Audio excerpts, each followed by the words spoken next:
Bismillahirrahmanirrahim. Assalamualaikum warahmatullahi wabarakatuh. Halo teman-teman semua.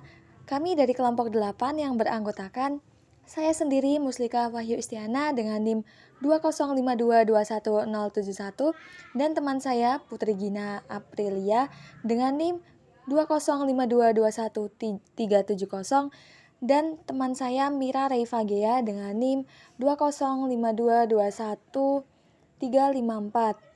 Nah, dalam kesempatan kali ini kita akan membahas tentang gimana sih caranya kita melindungi sistem informasi. Nah, kemudian mengapa sih sistem informasi rentan terhadap kerusakan, kesalahan, dan penyalahgunaan? Nah, alasan yang pertama yaitu kerentanan internet. Alasan yang kedua yaitu keamanan jaringan. Jaringan Wi-Fi yang rentan dibobol atau hacking. Kemudian alasan yang ketiga yaitu software jahat seperti virus, worm, ataupun spyware. Alasan yang keempat yaitu hacker. Dan alasan yang kelima adalah ancaman internal, bisa dari karyawan perusahaan. Nah, kemudian alasan yang terakhir yaitu rentan software seperti bug, jaringan, cacat desain. Nah, kemudian kita akan membahas tentang hukum dan peraturan dalam keamanan dan pengendalian sistem informasi. Nah, yang pertama itu ada asuransi kesehatan, portabilitas, dan akuntabilitas action atau HIPAA. Pada tahun 1996 membutuhkan penerapan standar nasional untuk transaksi elektronik, perawatan kesehatan, dan pengenal nasional bagi penyedia rencana asuransi kesehatan dan pengusaha. Dan hal tersebut membutuhkan penyedia layanan kesehatan, penyedia asuransi, dan pengusaha untuk menjaga keamanan dan privasi data kesehatan. Kemudian ada Gramm-Leach-Bliley Undang-Undang. Pada tahun 1999, GLBI juga dikenal sebagai Undang-Undang Modernisasi Jasa Keuangan tahun 1999 yang berisi tentang melindungi privasi dan keamanan informasi keuangan swasta yang mengumpulkan lembaga keuangan, tahan, dan proses. Para hak keluarga pendidikan dan private acts (PERVA) adalah hukum yang melindungi privasi catatan pendidikan siswa.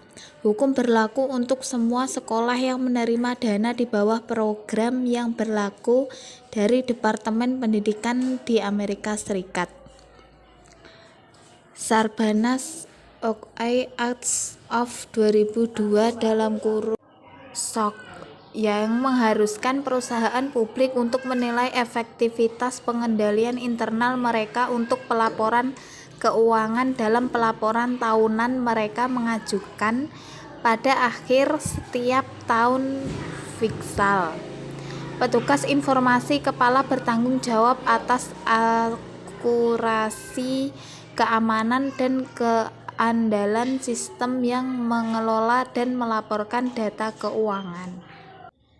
Standar Sistem Manajemen Pengamanan Informasi di Indonesia diatur dalam Peraturan Menteri Komunikasi dan Informatika Nomor 4 Tahun 2016 Pasal 7 Ayat 1, yaitu penyelenggara sistem elektronik strategis harus menerapkan standar SNI ISO atau IEC 27001 dan ketentuan pengamanan yang ditetapkan oleh instansi pengawas dan pengatur sektornya.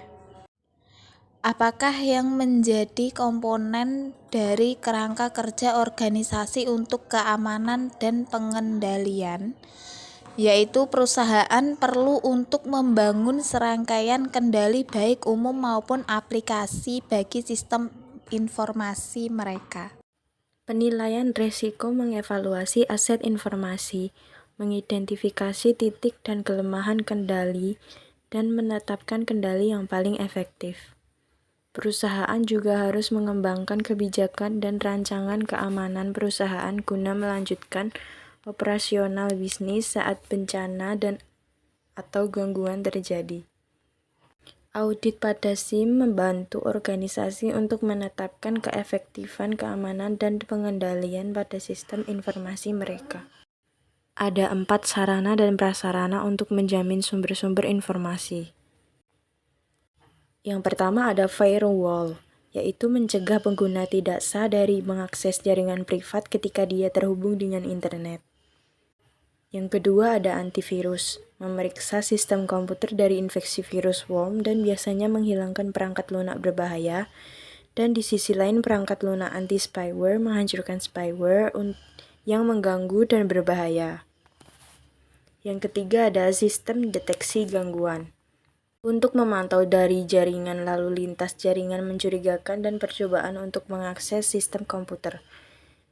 Yang keempat ada enkripsi, pengkodean, dan pengacakan pesan, untuk melindungi transmisi elektronik pada jaringan yang tidak terlindungi. Etika yang harus diperhatikan dalam teknologi informasi. Yang pertama, menggunakan fasilitas teknologi informasi dengan bijaksana. Yang kedua, tidak memasuki sistem informasi orang lain secara ilegal. Yang ketiga, tidak memberikan user ID dan password kepada orang lain untuk masuk ke dalam sebuah sistem. Yang keempat, tidak mengganggu dan atau merusak sistem informasi orang lain dengan cara apapun. Yang kelima, tidak menggunakan teknologi informasi dalam melakukan perbuatan yang melanggar hukum dan norma-norma yang berlaku di masyarakat. Yang keenam, ada menjunjung tinggi hak atas kekayaan intelektual atau haki. Yang ketujuh, tetap bersikap sopan dan santun walaupun tidak bertatap muka secara langsung. Demikianlah presentasi yang dapat kami sampaikan. Kurang dan lebihnya, kami mohon maaf. Burung kutilang, burung cendrawasih. Cukup sekian dan terima kasih. Wassalamualaikum warahmatullahi wabarakatuh.